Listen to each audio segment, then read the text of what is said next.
Halo semuanya, Assalamualaikum warahmatullahi wabarakatuh. Sebelumnya perkenalkan, nama saya Keisi Revita Rahmanjani dari kelas 10F, nomor presensi 19. Di sini saya akan menjelaskan mengenai Kerajaan Singasari. Nah, untuk latar belakangnya, lahirnya Kerajaan Singasari, yang pada awalnya bernama Tumapel, lahir dari keinginan Ken Arok untuk memperistrikan Dedes, yang saat itu merupakan istri dari Tunggul Ametung. Keinginan Ken Arok tersebut membuatnya membunuh Tunggul Ametung sehingga ia dinobatkan menjadi Aku Tumapel sekaligus memperistrikan Dedes. Nah, kemudian Ken Arok melakukan penyerangan terhadap Daha dengan izin para Brahmana. Kemenangan Ken Arok meluluhlantakkan Daha menjadi pertanda berdirinya sebuah kerajaan baru, yaitu Singasari, dengan gelar Sri Rangga Rajasa Sang Amurwa Bumi. Ken Arok saat itu segera menaiki tahta sebagai raja pertama kerajaan Singasari dan melahirkan sebuah wangsa baru. Wangsa ini diberi nama Rajasa, Rajasa Wangsa, atau Girindra, Girindra Wangsa. Selanjutnya, wangsa tersebut akan menurunkan raja-raja Singasari dan Majapahit yang menguasai Jawa. Lanjut, masa kejayaannya, Kerajaan Singasari berada pada masa kejayaannya saat di bawah pemerintahan raja terakhirnya, yaitu Kertanegara. Kejayaan kerajaan ini terlihat melalui pencapaian yang dimiliki oleh Kertanegara. Kertanegara dikenal sebagai sosok yang sangat cerdas, khususnya dalam bidang politik dan keagamaan pada saat memimpin Singasari. Pada masa itu, Kertanegara juga diketahui memiliki pengetahuan yang sempurna dalam ilmu ketatanegaraan, ilmu tentang hakikat, ilmu pengetahuan, dan bahasa, serta patuh terhadap aturan agama. Selanjutnya, Cakrawala Mandala Dwipatara merupakan sebuah wawasan kemaritiman yang digagas oleh Kertanegara. Gagasan ini yang kemudian mempelopori aksi dan kejayaan yang dimiliki Kerajaan Singasari. Gagasan politik untuk menyatukan pulau-pulau di luar Jawa agar tunduk dalam suatu kepemimpinan merupakan gagasan yang dimiliki oleh Kertanegara. Puncak kejayaan dari Singasari juga terlihat dari kerjasama yang terjalin. Selanjutnya, hubungan diplomatik yang dimiliki Singasari pada saat itu terlihat pada saat mereka mengirimkan ekspedisi bahari ke Kerajaan Malayu dan Campah yang saat ini adalah Vietnam. Tujuan hubungan diplomatik ini adalah untuk mencegah serangan Mongol yang saat itu diisukan akan melakukan serangan ke wilayah Asia Tenggara. Lanjut untuk fase kemundurannya, keruntuhan Kerajaan Singasari ditandai dengan kematian Kertanegara yang merupakan raja terakhir dari kerajaan ini. Kematian Kertanegara yang disebabkan oleh serangan dari Jayakatwang pada tahun 1292 menjadi penanda berakhirnya agenda politik kerajaan ini. Setelah kematian Kertanegara, beberapa daerah Singasari mulai melepaskan diri, tetapi pencapaian Kertanegara tetap menjadi inspirasi bagi penerusnya. Selain itu, pengadopsian akan konsep pemikiran Kertanegara juga dilakukan. Lalu, adopsi terhadap Cakrawala Mandala Dwipantara diteruskan oleh Kerajaan Majapahit. Kerajaan Majapahit adalah kerajaan yang didirikan oleh Raden Wijaya, menantu Raja Singasari, terakhir Kertanegara. Nah, semua ini dilansir dari buku sejarah Kala Majapahit yang ditulis oleh Peri Mardiono.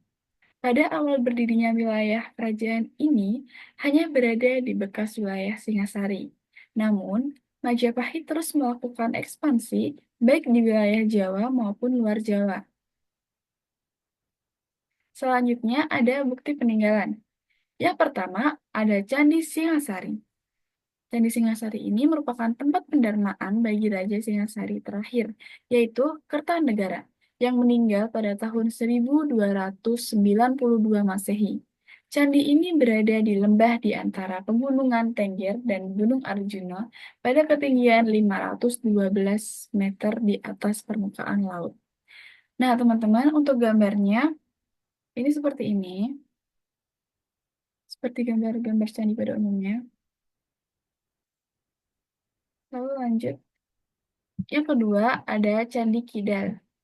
Nah, candi ini dibangun sebagai bentuk penghormatan atas jasa besar Anusapati, raja kedua dari Singasari, yang memerintah selama 20 tahun, yaitu sekitar 1227 sampai 1248. Ini untuk gambar candinya. Ini ada seperti ada muka makhluk di tengah-tengah.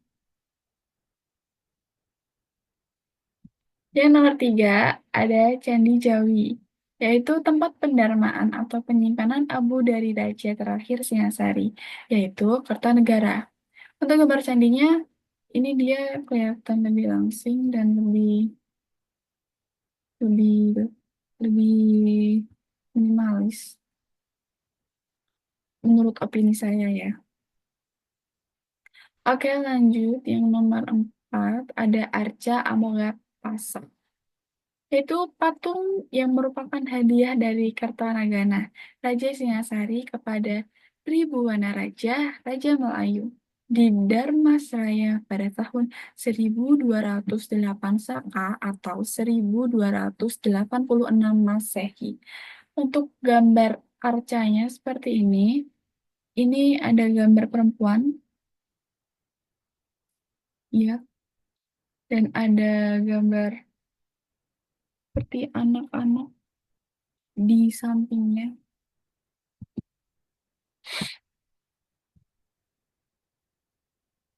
Selanjutnya ada prasasti Gondang.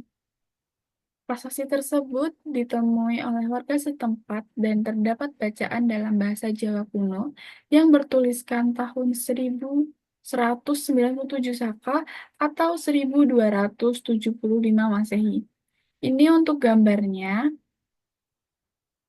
mungkin kalau di zaman sekarang gak semua orang paham tentang prasasti kayak gini kalau dibaca.